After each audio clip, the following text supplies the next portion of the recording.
Hoje, a gente vai mergulhar a fundo em um dos maiores, se não o maior escândalo corporativo da história recente do Brasil. Vamos falar da Americanas, uma marca que, olha, faz parte da vida de todo mundo, mas que de uma hora para outra virou sinônimo de um rombo que causou um verdadeiro terremoto no mercado.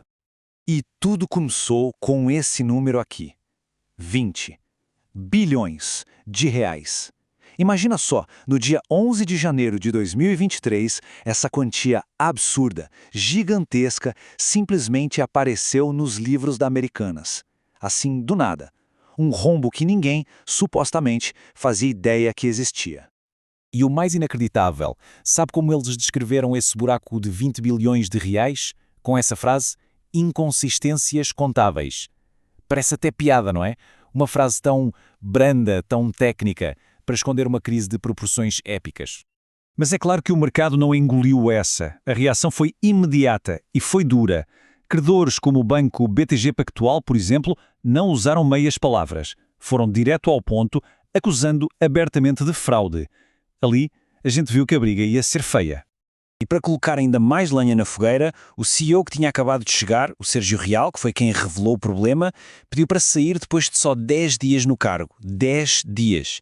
Esse foi o sinal de alerta máximo de que a situação era muito, mas muito pior do que qualquer um poderia imaginar. Então, fica a grande pergunta que todo mundo se fez. Como? Como uma empresa de 90 anos, uma instituição praticamente do varejo no Brasil, chega assim da noite para o dia à beira do abismo? Bom, para a gente entender como a casa caiu, primeiro a gente precisa ver como ela foi construída. Então, bora lá.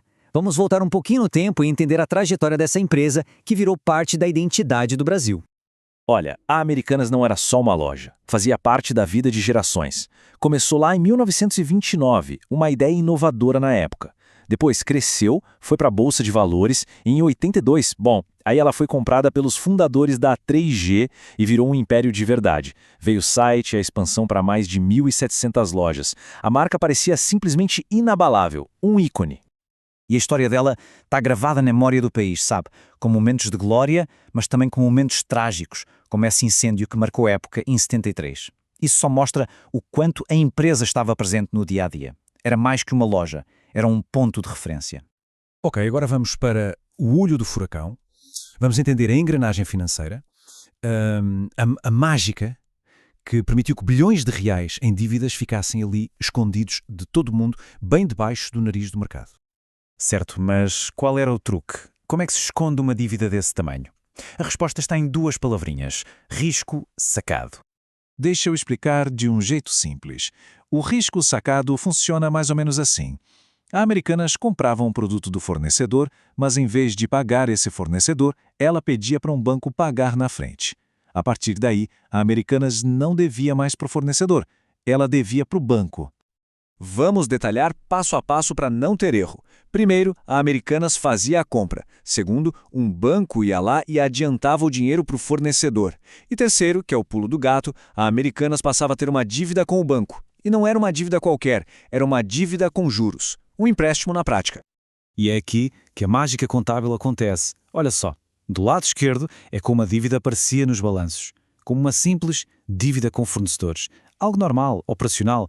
Mas do lado direito é como ela deveria ter sido registada, como uma dívida financeira. Porquê? Porque tinha juros. Essa pequena, mas crucial diferença escondeu por anos uma bola de neve de bilhões de reais em dívidas. Mas espera aí. Um rombo desse tamanho não aparece da noite por dia e nem acontece sozinho. O que nos leva à pergunta de $1 milhão. Cadê todo o mundo que deveria estar de olho nisso? A reação do mercado quando a notícia saiu foi um pânico total. As ações da Americanas derreteram.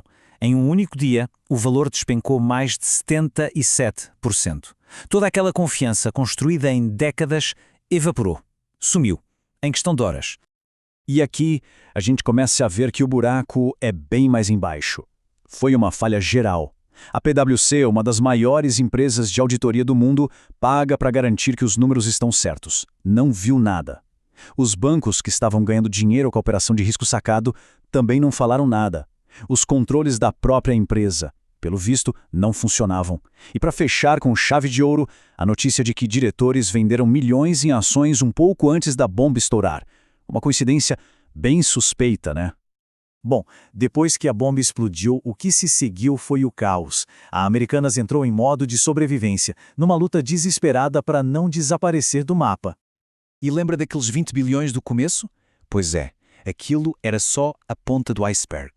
Quando a empresa pediu recuperação judicial, a dívida total que veio à tona foi de 43 bilhões de reais. Mais que o dobro. É um número tão grande que é difícil até de visualizar. E aí não teve jeito. O caminho foi a recuperação judicial. Basicamente pediram tempo para respirar, para não ir à falência de vez. As dívidas são congeladas e a empresa tem um prazo para apresentar um plano para pagar todo mundo. E esse plano precisa ser aprovado por milhares de credores. É uma verdadeira batalha pela sobrevivência. Ou o plano passa, ou é o fim da linha. E o impacto disso tudo vai muito, muito além dos muros da Americanas.